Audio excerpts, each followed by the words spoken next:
আসসালামু আলাইকুম। আজকের ভিডিওতে আমি আপনাদের দেখাবো কিভাবে আপনি আপনার কিবোর্ডে নিজের ছবি সেট করবেন। তো ছবি সেট করার জন্য প্রথমে আপনারা প্লে স্টোর থেকে একটা কিবোর্ড ইনস্টল করে নেবেন।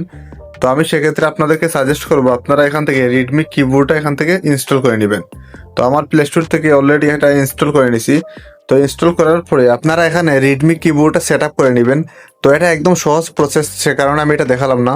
তারপরে আপনারা যে কোনো একটা সার্চ বারে চলে যাবেন, অর্থাৎ যেই সার্চ বারে কোনো কিছু লেখা যায় বা কোনো কিছু টাইপ করা যায় সেই সার্চ বারে চলে যাবেন। তো বোঝানোর সুবিধার্থে আমি গুগলে চলে যাব। তো গুগলে চলে যাওয়ার পরে আমি এখানে সার্চ দিব। তো দেখতে পাচ্ছেন নিচে আমাদের কিবোর্ডটা কিন্তু এখানে শো করতেছে। তো আমি অলরেডি রেডমি কিবোর্ডটা প্লে স্টোর থেকে ইনস্টল করার পরে সেট আপ করে নিছি। তো আপনারাও এটা সেট আপ করে নেবেন। সেট আপ করার পরে আপনারা এখানে দেখতে পাচ্ছেন থ্রি ডট একটা আইকন আছে, আপনারা এই থ্রি ডট আইকনের উপরে ক্লিক করে দিবেন। তারপরে এখানে দেখতে পাচ্ছেন 2 নাম্বার যে অপশনটা সেটিংস অপশনটা, আপনারা এই সেটিংস অপশনের উপরে ক্লিক করবেন। সেটিংস অপশনের উপরে ক্লিক করার পরে এখানে দেখতে পাচ্ছেন থিম দেওয়া আছে।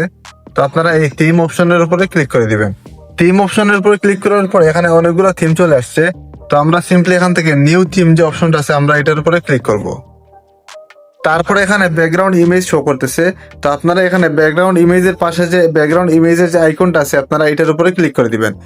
এটার উপরে ক্লিক করে আপনি গ্যালারি থেকে একটা ছবি সিলেক্ট করে দিবেন, অর্থাৎ আপনি যেই ছবি দিয়ে আপনার কিবোর্ডটা সেট আপ করবেন সেই ছবিটা এখান থেকে সিলেক্ট করে দিবেন। তো আমি গ্যালারি থেকে একটা ছবি এখানে সিলেক্ট করে দিব। তো ছবি সিলেক্ট করার পরে আপনারা এখানে ক্রপ করতে পারবেন, আপনারা এখানে জুম ইন এবং জুম আউট করে ক্রপ করে নেবেন। তো আমি এখান থেকে এতটুকু ক্রপ করে নেব। উপরে দেখতে পাচ্ছেন ক্রপ আইকন আছে, আপনারা এটার উপরে ক্লিক করে এটা ক্রপ করে নেবেন।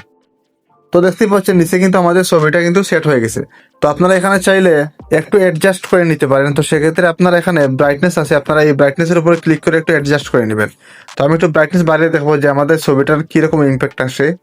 তো দেখতেই পাচ্ছেন ছবির ব্রাইটনেস কিন্তু বাড়তেছে।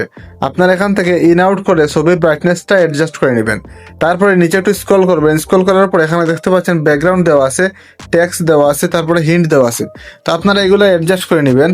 অ্যাডজাস্ট করার পরে উপরে দেখতে পাচ্ছেন যে সেভ আইকন আছে, আপনারা এই সেভ আইকনের উপরে ক্লিক করে দিবেন। তারপরে আপনি এখানে চাইলে থিম নামটা দিয়ে এখানে সেভ করতে পারেন। তো থিম নেমে আমি আমার নামটি দিয়ে দিব, আপনারা চাইলে আপনাদের নাম দিয়ে দিতে পারেন। তারপরে নিচে দেখতে পাচ্ছেন সেভ এন্ড অ্যাপ্লাই, আপনারা সেভ এন্ড অ্যাপ্লাই অপশনে ক্লিক করে দিবেন। তারপর এখানে তিনটা অপশন চলে আসছে। প্রথমে যে দেওয়া আছে উভয় মোডের জন্য সেট করুন, আপনারা উভয় মোডের জন্য সেট করুন অপশনে ক্লিক করে দিবেন। তাহলে আমাদের ব্যাকগ্রাউন্ডে ছবিটা সেট হয়ে যাবে। তো আমরা যদি এখান থেকে বের হয়ে যাই, তারপরে আমরা যদি আবার গুগলে চলে যাই, তো দেখতেই পাচ্ছেন এখানে কিন্তু আমাদের ছবিটা কিন্তু সেট হয়ে গেছে। তো এইভাবেই আপনারা খুব সহজে আপনাদের ছবি বা আপনাদের প্রিয়জনের ছবি এখানে কিবোর্ডে সেট করতে পারবেন। তো ভিডিওটি যদি আপনাদের উপকারে আসে তাহলে সবার কাছে শেয়ার করে দিবেন। তো দেখা হবে পরবর্তী কোনো নতুন ভিডিওতে। সে পর্যন্ত সবাই ভালো থাকবেন। আল্লাহ হাফেজ।